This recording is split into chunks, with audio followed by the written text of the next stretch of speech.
प्रभाकर, एक और अहम पहलू आज कोर्ट में जिस पर टिप्पणियां की गई वो ये कि इन किसान संगठनों में, इस आंदोलन में खालिस्तानी भी घुसे हुए हैं, आतंकवादी घुसे हुए हैं और उस बाबत एक हलफनामे की भी बात की गई है। तो उसके बारे में पूरा घटनाक्रम समझाइए।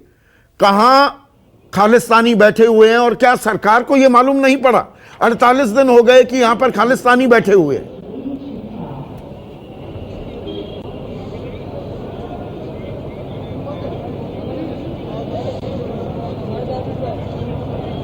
हरीश साल्वे ने ये बात कही थी कि वैंकूवर का एक संगठन है, सिख संगठन है, वो यहाँ पर किसान आंदोलन को फंड कर रहा है।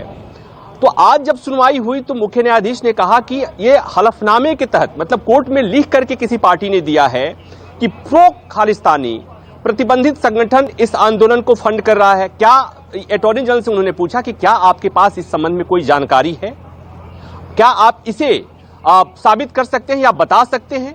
इस पर मुख्य अटॉर्नी जनरल ने कहा कि हम हलफनामा दायर करेंगे।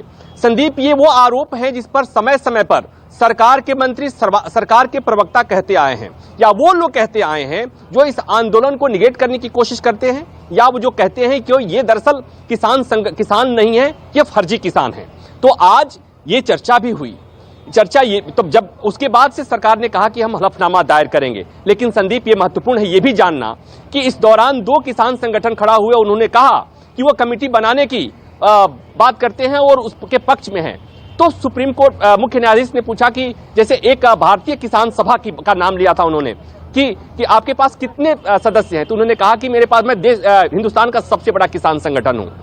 पूछा, मुख्य न्यायाधीश ने पूछा कि कितने सदस्य हैं, तो कहे कि 10 लाख। उन्होंने कहा कि पूरे देश की बात आप करें और आपके पास 10 लाख ही संगठन है। तो कुल मिलाकर ये कि कुछ संगठन ऐसे भी आ रहे हैं जो कानून के पक्ष में हैं और उनकी वास्तविकता जानने के लिए समय समय पर मुख्य न्यायाधीश कोशिश करते हैं। और कई बार ऐसा लगता है कि वो जेन्युइन आदमी नहीं, जैसे लगता है कि विदाउट चलने वाले आदमी को, विदाउट टिकट चलने वाले को किसी टिकट चेकर ने पूछ दिया हो कि टिकट दिखाओ। तो कभी कभी ऐसी स्थिति आ जाती है। और ये आपने बताया था, कल भी हुआ जब कहा गया कि किसान संगठन समर्थन में भी हैं कि वो कौन है, तो 15 मिनट बाद अवतरित भी हो गए थे। ये भी कल हुआ था।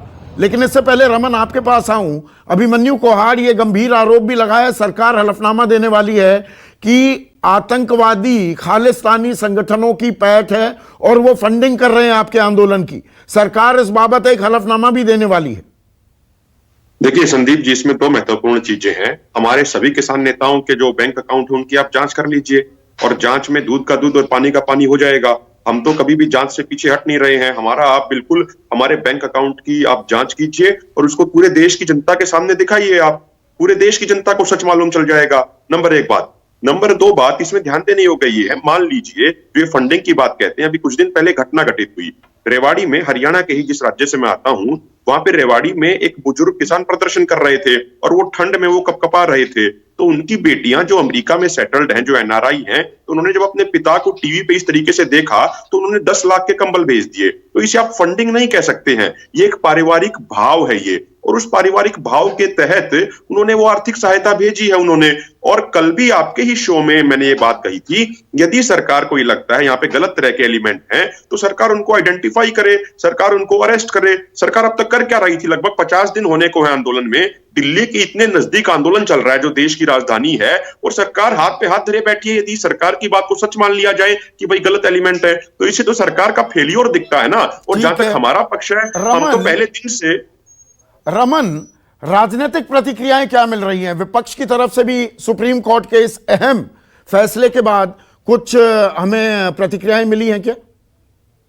देखिए, अभी तक सरकार की तरफ से मैं बता दूं कि नरेंद्र सिंह तोमर कृषि मंत्री भोपाल से वापस दिल्ली आए हुए हैं, और कहा जा रहा है कि सरकार की तरफ से उनकी बैठक प्रधानमंत्री से भी हो सकती है, पीयूष गोयल के साथ हो सकती है, और एक प्रेस कॉन्फ्रेंस के जरिए वो अपील कर सकते हैं कि सुप्रीम कोर्ट का जो भी फैसला है उस फैसले को किसान संगठन भी माने और सरकार भी उसको मानेगी। जहां तक विपक्ष के नेताओं का सवाल है, विपक्ष के नेताओं को ऐसा लगता है कि जो कमेटी बनी है उस कमेटी में किसान संगठन के नेताओं को भरोसा नहीं है। इसीलिए कुछ देर के बाद विपक्ष की तरफ से भी प्रेस रिलीज जारी किया जाएगा या प्रतिक्रिया दी जाएगी, और उस प्रतिक्रिया में सुप्रीम कोर्ट के इस फैसले के बारे में बताया जाएगा।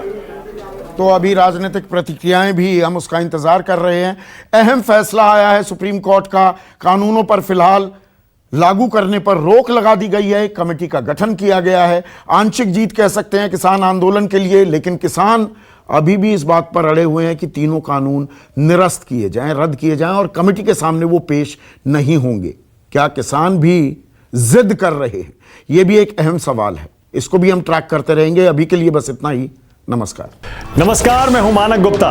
अगर आपको हमारा ये वीडियो पसंद आया हो तो इसे लाइक और शेयर जरूर करें, और हां, हमें सब्सक्राइब और फॉलो करना ना भूलें ताकि आप देश और दुनिया की कोई खबर मिस ना करें। तो जुड़े रहिए हमारे साथ और देखते रहिए News 24।